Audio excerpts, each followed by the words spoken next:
Speaker, আপনাকে ধন্যবাদ। বিষয় হচ্ছে পুলিশের সাবেক আইজিপি বেনজির আহমেদের দুবাই পুলিশ কর্তৃক গ্রেপ্তার প্রসঙ্গে।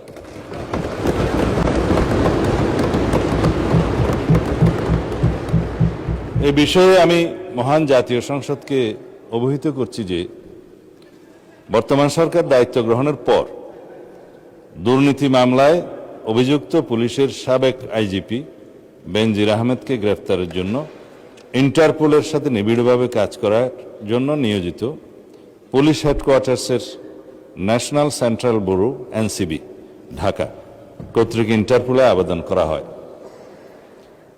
তৎপ্রেক্ষিতে গত 11 এপ্রিল 2025 এটা 2025-এ পাঠানো হয়েছিল। আমরা এটা মনিটর করেছি।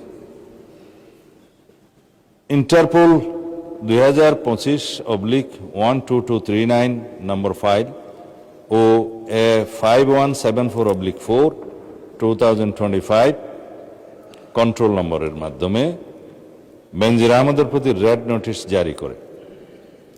উক্ত রেড নোটিশের মাধ্যমে ইন্টারপোল কর্তৃক সংযুক্ত আরব আমিরাতের স্বরাষ্ট্র মন্ত্রণালয়কে অনুরোধ করা হয় গ্রেফতারের জন্য।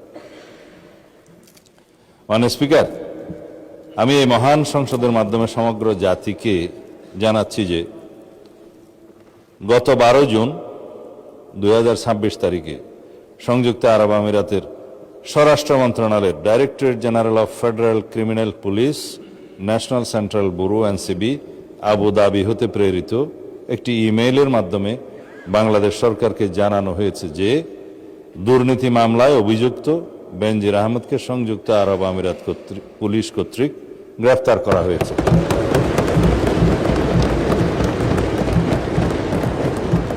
এবং তিনি বর্তমানে সেখানে আটক আছেন। মাননীয় স্পিকার, আমি এই মহান সংসদকে আরো অবহিত করছি যে এনসিবি আবুধাবি জানিয়েছে যে ইউএই ফেডারেল ল নম্বর 39/2006 অনুযায়ী গ্রেফতারের তারিখ হতে 30 দিনের মধ্যে কূটনৈতিক চ্যানেলের মাধ্যমে আনুষ্ঠানিক এক্সট্রাডিশন রিকোয়েস্ট প্রেরণ করতে হবে। উল্লেখ্য, বেনজির আহমেদের বিরুদ্ধে দণ্ডবিধির 420, 467, 468, 471 and 109 সেকশন এবং 1947-এর দুর্নীতি প্রতিরোধ আইনের সেকশন 5/2, 26(2) এবং 27(1) এবং বাংলাদেশ পাসপোর্ট অর্ডার 1973-এর 11 ধারার মানে সেকশন 11-এর মামলা বিচারাধীন রয়েছে।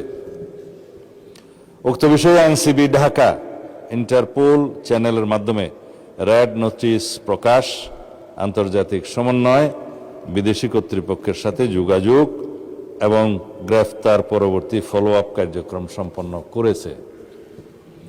দুদক কর্তৃক প্রত্যার্পণের জন্য প্রয়োজনীয় মামলা, গ্রেফতারি পরোয়ানা ও তদন্ত সংক্রান্ত দলিলাদি প্রস্তুত, স্বরাষ্ট্র মন্ত্রণালয় কর্তৃক এক্সট্রাডিশন প্রপোজাল প্রস্তুত ও অনুমোদন এবং পররাষ্ট্র মন্ত্রণালয়ের মাধ্যমে ইউএই কর্তৃপক্ষের নিকট কূটনৈতিক চ্যানেলে আনুষ্ঠানিক এক্সট্রাডিশন রিকোয়েস্ট প্রেরণ করে এনসিবি আবুধাবির সাথে সমন্বয়পূর্বক অতি দ্রুতই তাকে বাংলাদেশে নিয়ে আসা হবে।